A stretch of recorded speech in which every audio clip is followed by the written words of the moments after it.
Hello everybody, my name is X Factor. How you guys doing today? And if I had $1 every time that happened in the Battlefield 1 multiplayer closed alpha, I would have a lot of money. The suicide run with the bomber was something that you'd see almost every round, only for them to waste their bomber, eat a primary in the mouth, and off you go. But sometimes it would tie you up before you could get the B on this side. And this B fight is going to last quite a long time, leading to an improbable kill streak because I have the pilot/tanker setup, and that's one of the things that they changed in the Battlefield 1 gameplay, which is nice because it keeps you from taxiing with a kit of your choice into hard-to-reach spots. Now, if you're a gunner for a bomber or one of the other vehicles, you can still pick medic, or you can pick scout, recon, sniper, and you can bail out then. You do have a parachute, but if you are the actual pilot of the vehicle or the plane, you're stuck with the epic pistol with a stock. It's not too great, but it doesn't need to be great because it's a very defined role, and I'm absolutely okay with that for the sake of balance and for the sake of people not wasting vehicles while trying to get a quick taxi. Now, you're really not going to taxi with tanks, are you? Because they're extremely slow.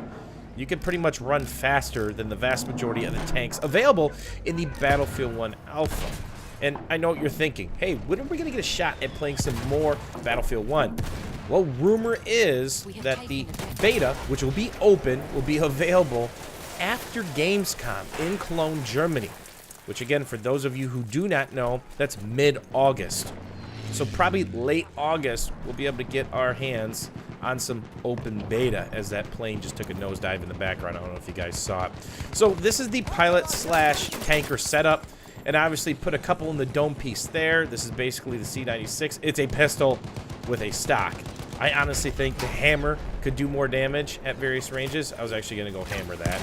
So definitely want to be quick with the melee as things are popping off. So with a lot of the weapons in Battlefield 1, there's a ton of lead and a ton of drop. Not so much the sniper rifles. Those are absolutely brutal. It's the most fun I've had sniping since Bad Company 2. I really gave up sniping in Battlefield 3 and Battlefield 4, but I see myself returning to it because, number one, it's a lot of fun, and number two, the current balance in Battlefield 1 heavily rewards those who use bolt actions if they have very quick reaction times, map awareness, and very consistent and good aim. There's a lot of lead and basically slow velocity with a lot of the weapons, not to mention the RNG spread, and everybody says the negative spread, but that still makes you hold mouse button 1, so your first couple shots aren't going to be all too accurate, and then it becomes more accurate over time holding mouse button 1. Feels like Battlefront/COD, where you just basically hold mouse button 1, and a lot of people are against it. Some people are for it, but it really doesn't fit the Battlefield skill gap gunplay mold that we've had in the franchise for quite some time. So it's going to be interesting to see what DICE does with that, if they adjust that based on community feedback, depending on how many people are on what side of the coin. And there you see the Span Cannon going at it. Didn't really click any headshots there.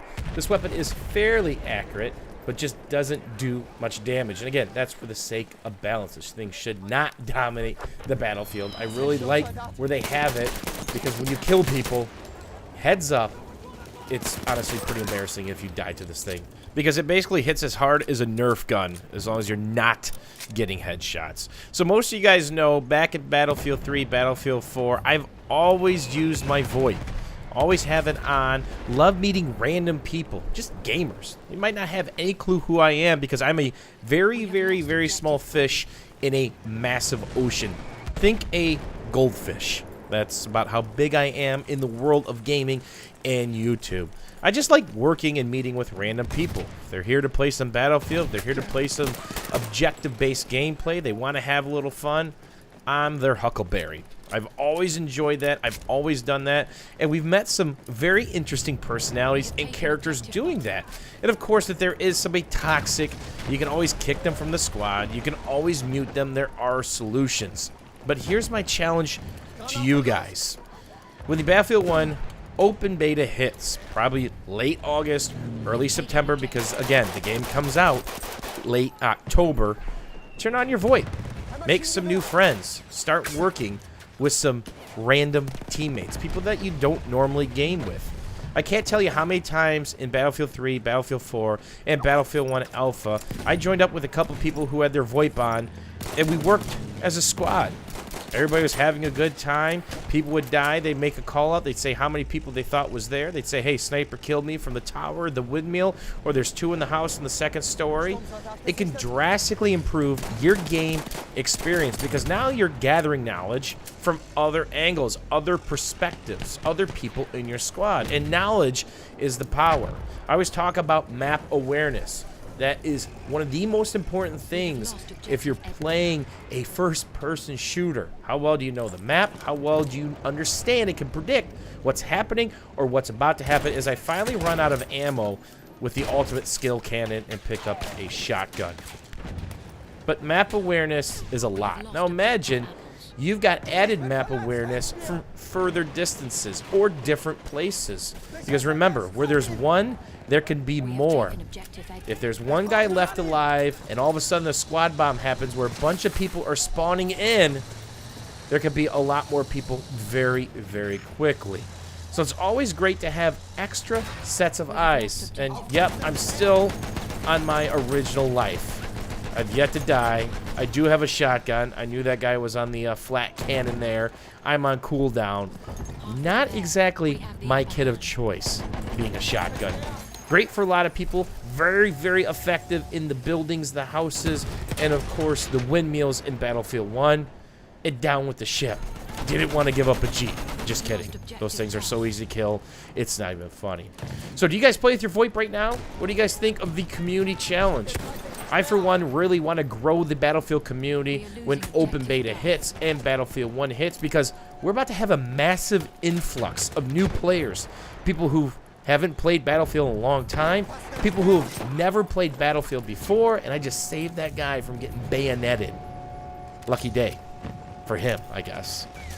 And of course, people switching from the Call of Duty community. Obviously, you guys know the story. You guys know the numbers. The Call of Duty trailer is the most disliked thing on YouTube ever. Then, of course, the roar of emotion when the Battlefield 1 trailer dropped after the London preview event that I was at. I actually got to see that in the theater, watched it 6 or 7 times before the live stream aired. Absolutely speechless. And then, obviously, all the cool stuff that's come down the pipeline since that trailer, including the Battlefield 1 Alpha. Does DICE have a lot of work to do? Yep. DICE LA is all over bug squashing and making improvements to the hit registration and tick rate and everything behind the scenes. The game has a ton of promise. I think Battlefield's never been in a better position preparing to launch a game because we've had some doozy of launches with Battlefield 3 and Battlefield 4. I think EA and DICE have learned from this, and I think the community is in a position to have a major growth spurt. What do you guys think? Did you guys enjoy the gameplay? If you did, if you're up for the challenge, don't forget to drop a like. As always, guys, thanks for watching and hanging out, and we'll see you guys soon.